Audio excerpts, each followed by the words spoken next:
مرد و زن بچے اور بچیاں بھی سبھی علم حاصل کرو، علم حاصل کرو، یہی فرمان رب، یہی قول نبی، یہی فرمان رب، یہی قول نبی، علم حاصل کرو، علم حاصل کرو، زندگی کی اندھیروں بھری راہ میں تقریر ہی کے لیے دعوت دیتا ہوں اسی مدرسے کے ایک طالب علم مکمل ابن مزمل جو درجہ حفظ سے تعلق رکھتے ہیں۔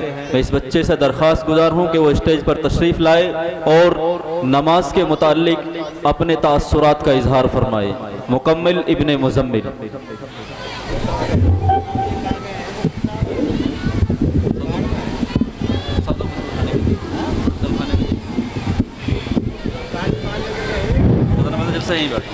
بسم اللہ الرحمن الرحیم،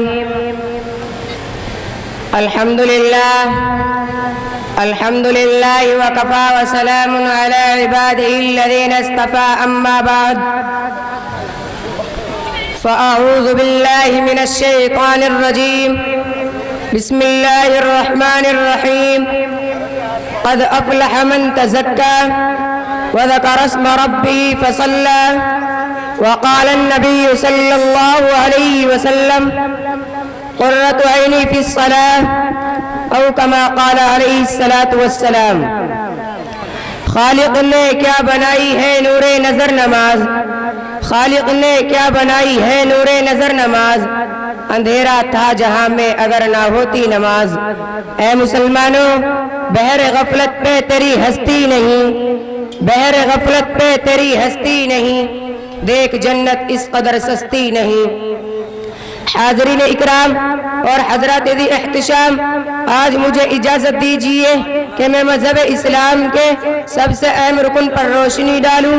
وہ اتنا اہم رکن ہے کہ قرآن کی سینکڑوں سے زیادہ آیات میں اس کام کے کرنے کا حکم اور تاکید آئی ہے۔ کوئی پیغمبر ایسا نہیں آیا جس کو نماز کا حکم نہ دیا گیا ہو اور اس نے اپنی امت پر اس کو پیش نہ کیا ہو۔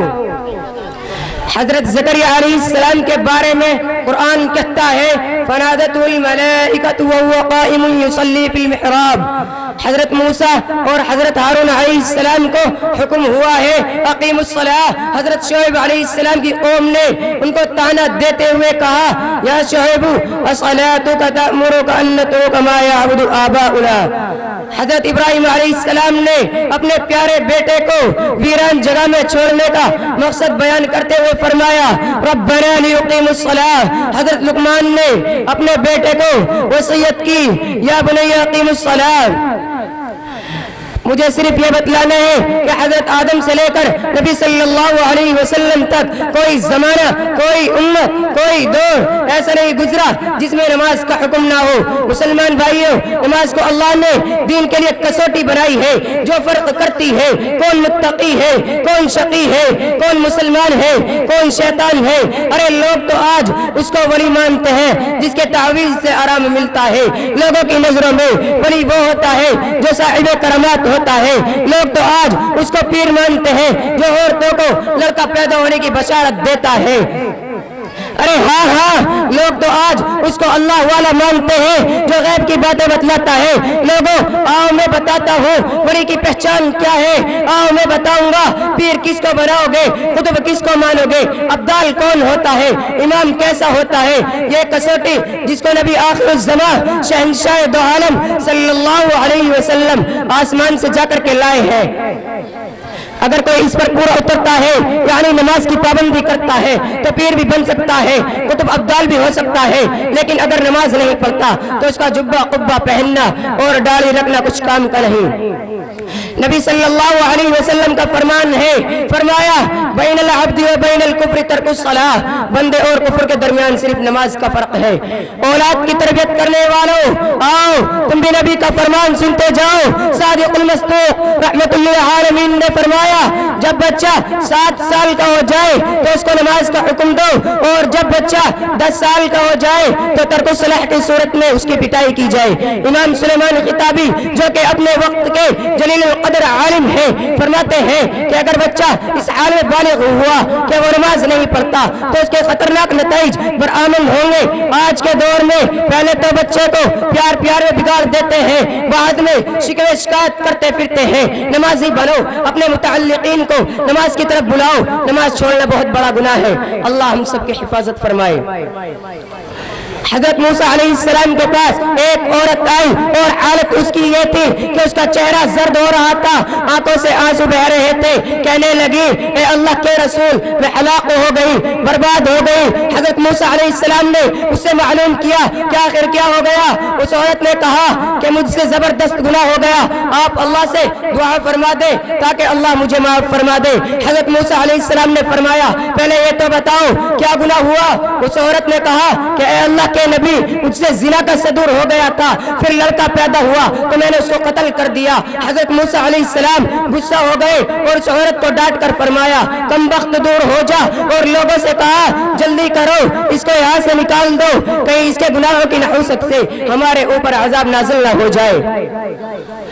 وہ عورت نہایت دل بستہ اور مایوس میں توبہ ہو کر چلی گئی۔ ادھر وہ آسمانوں اور زمینوں کا مالک یہ سب کچھ دیکھ رہا تھا اور سن رہا تھا۔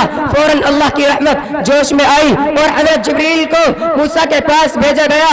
حضرت جبریل نے موسیٰ سے کہا اے موسیٰ اللہ فرماتا ہے تم نے یہ کیا، خبردار موسیٰ تم نے ہماری گناہگار بندی کو واپس کیسے کر دیا، تم نے اس سے یہ کیسے کہہ دیا کہ تیرا کوئی علاج نہیں ہے، کیا تم زنا سے بڑا گناہ کوئی اور نہیں سمجھتے ہو۔ اے موسیٰ یاد رکھو کہ زانی اور قاتل سے بڑا گنہگار جان بوجھ کر نماز چھوڑنے والا ہے۔